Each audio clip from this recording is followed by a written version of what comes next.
Hello friends, कैसे हैं। तो चलिए अभी हम लोग इकोनॉमिक्स के फर्स्ट बुक यानी माइक्रो इकोनॉमिक्स व्यष्टि अर्थशास्त्र के चैप्टर 7 में पढ़ेंगे सीमांत उत्पादन यानी मार्जिनल प्रोडक्शन, शॉर्ट में कहते हैं एमपी, एवं कुल उत्पादन मतलब टोटल प्रोडक्शन, शॉर्ट में कहते हैं टीपी के बीच क्या रिलेशन है, यानी सीमांत उत्पादन और कुल उत्पादन में क्या संबंध है, क्या अंतर है, उसको अभी हम लोग जानेंगे। ठीक है, तो हम पहले क्या किए हैं, टोटल प्रोडक्शन और मार्जिनल प्रोडक्शन से संबंधित एक तालिका को तैयार किए हैं। तो हम लोग जानते हैं कि उत्पादन के साधन दो तरह के होते हैं। एक होते हैं स्थिर साधन जो उत्पादन के प्रत्येक स्टेप पर नहीं बदलते हैं, कांस्टेंट रहते हैं, चेंज नहीं होते हैं, जैसे हुआ मशीन, बिल्डिंग, भूमि, ये सब क्या है, उत्पादन का स्थिर साधन है जो उत्पादन के प्रत्येक स्टेप पर बदलता नहीं है। इसलिए एक एक एक एक एक एक एक यानी मशीन एक लगाए हैं।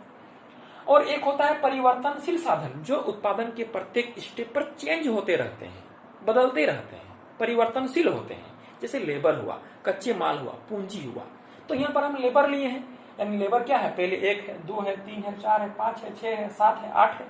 ठीक, दोनों साधनों की सहायता से उत्पादन हो रहा है। तो कुल उत्पादन लेबर धीरे धीरे बढ़ा रहे हैं तो पहले कुल उत्पादन बढ़ेगा, ठीक है। लेकिन हम स्थिर साधन में मशीन जो एक ही लगाए हैं तो लेबर की हमेशा बढ़ाते रहने से मेरा कुल उत्पादन, टोटल प्रोडक्शन हमेशा नहीं बढ़ेगा, क्योंकि मशीन एक है और लेबर बढ़ा रहे हैं बढ़ा रहे हैं बढ़ा रहे हैं, तो लेबर के हिसाब से काम मेरा नहीं होगा मशीन एक होने के चलते। यानी टोटल जो प्रोडक्शन होगा वो पहले कुछ हद तक बढ़ेगा। ठीक, फिर जब लेबर मशीन के हिसाब से अधिक हो जाएगा तो उत्पादन स्थिर हो जाएगा, मतलब लेबर बढ़ाने से कोई फायदा नहीं होगा।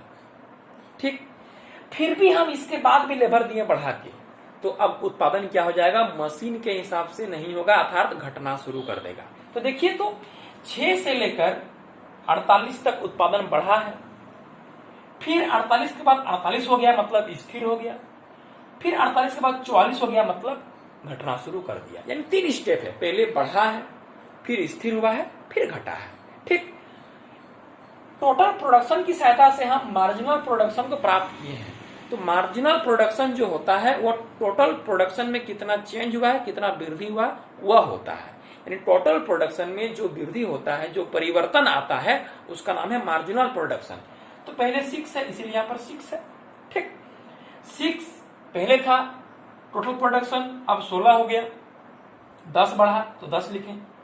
फिर देखिए 16 से 30 हुआ तो 14 लिखें, 14 बढ़ा है। 30 से 40 10 बढ़ा तो 10 लिखें। 40 से 45 5 बढ़ा तो 5 लिखें। 45 से 48 3 बढ़ा तो 3 लिखें। 48 से फिर 48 यानी 0 बढ़ा तो 0 लिखें। 48 से 44 बढ़ा नहीं, घट गया 4, -4 लिखें। 44 से 38 -6 यानी -6 लिखें। यानी टोटल प्रोडक्शन में जो चेंज आता है, जो परिवर्तन होता है, जो वृद्धि होता है, उसका नाम है मार्जिनल प्रोडक्शन। ठीक है, अब हम लोग देखेंगे दोनों में क्या रिलेशन है।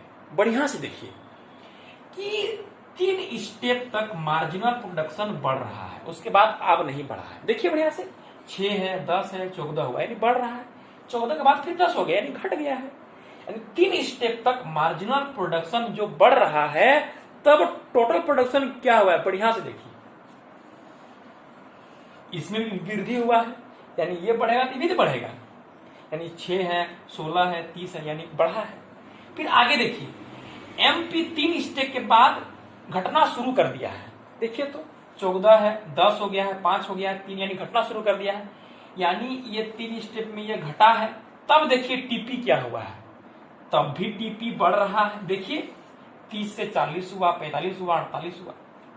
यानी पहले जब एमपी बढ़ रहा है तो टीपी बढ़ रहा है, अब एमपी घट रहा है, यानी पॉजिटिव है, घट तो रहा है लेकिन एमपी क्या है, पॉजिटिव है। एमपी मतलब मार्जिनल प्रोडक्शन, टीपी मतलब टोटल प्रोडक्शन, इसको ध्यान में रखिएगा। ठीक, फिर भी देखिए टीपी बढ़ रहा है, लेकिन दोनों में अंतर है।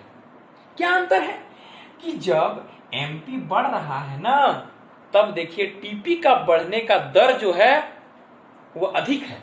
देखिए बढ़िया से, 6 है, 16 है, 30, यानी 6 से 16 हुआ 10 बढ़ा, 16 से 14 हुआ, 16 से 30 हुआ तो 14 बढ़ा, यानी पहले 10 बढ़ा फिर 14 बढ़ा, यानी टीपी में जो वृद्धि हो रहा है उसका दर बढ़ता हुआ है। ठीक, पहले कब? जब एमपी में वृद्धि होता है। और दूसरा स्थिति में जब एमपी में कमी होता है लेकिन पॉजिटिव है एमपी, तब देखिए टीपी का क्या स्थिति है। 30 से 40 10 बढ़ा, 40 से 45 5 बढ़ा, 45 से 48 3 बढ़ा, यानी देखिए तो पहले 30 से 40 10 बढ़ गया, 40 से 45 5 बढ़ा, 45 से 48 3 बढ़ा। बढ़ा तो है लेकिन घटते हुए दर से। पहले 10 बढ़ा, फिर 5 बढ़ा, फिर 3 बढ़ा, यानी घटते हुए दर से बढ़ा। लेकिन पहले देखिए तो कैसे बढ़ा है, 6 से 16 10 बढ़ा, 16 से 30 14 बढ़ा, यानी पहले 10 बढ़ा फिर 14 बढ़ा, यानी टीपी में वृद्धि जो हुआ वो बढ़ते दर से हुआ। पहले थोड़ा ज्यादा फिर उससे ज्यादा, लेकिन अब जो टीपी में वृद्धि हो रहा है वह पहले 10 बढ़ा, फिर 5 बढ़ा, फिर 3 बढ़ा। दोनों में बढ़ने का दर क्या है? अंतर है। बढ़ने का दर दोनों स्थिति में क्या है? अंतर है। एक क्या हो रहा है कि जब तक एमपी बढ़ रहा है, वृद्धि हो रहा है एमपी में, तब तक टीपी में अधिक दर से वृद्धि होती है। समझ में आ रहा है कि नहीं आ रहा है? 6 16 30 10 बढ़ा 14 बढ़ा, यानी अधिक दर से वृद्धि हुआ है। और जैसे ही एमपी धनात्मक हो गया, घट रहा है लेकिन क्या है? धनात्मक है, घटना शुरू कर दिया है लेकिन पॉजिटिव है, नेगेटिव नहीं हुआ, जीरो नहीं हुआ। तब तक क्या हुआ है टीपी? देखिए 30 से 40 10 बढ़ा, 40 से 45 5 बढ़ा, 45 से 48 3 बढ़ा, यानी अब टीपी बढ़ रहा है लेकिन घटते हुए दर से। पहले 10 फिर 5 फिर 3। संबंध है, बढ़िया से समझिए।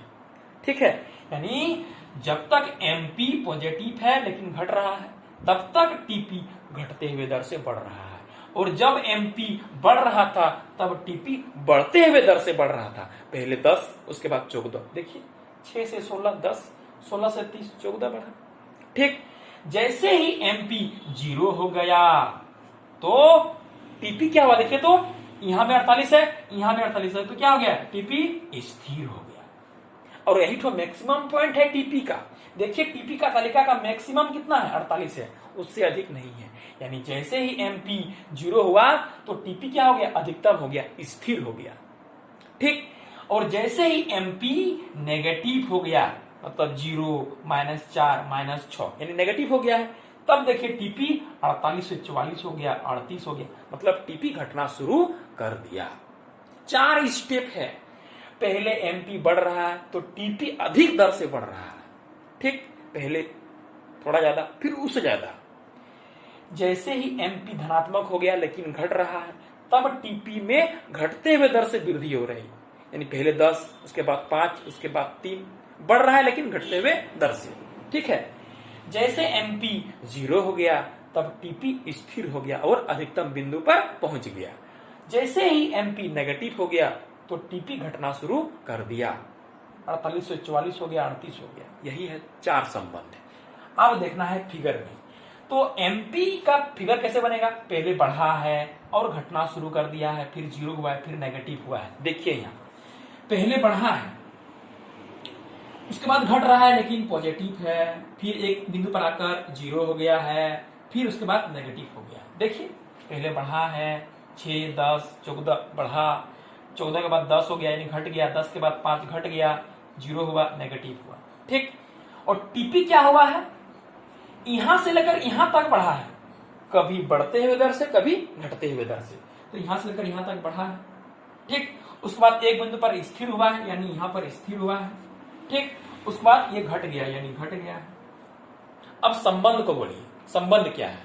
तो देखिए संबंध है कि जब तक एमपी बढ़ा है, देखिए एमपी में बढ़ रहा है, तब तक टीपी बढ़ते हुए दर से बढ़ रहा है। ठीक, जैसे एमपी घटना शुरू कर दिया लेकिन पॉजिटिव है, तब टीपी में घटते हुए दर से वृद्धि हुआ है। जैसे एमपी 0 हो गया तो टीपी अपने मैक्सिमम बिंदु पर पहुंचकर स्थिर हो गया। देखिए यहां पर स्थिर है।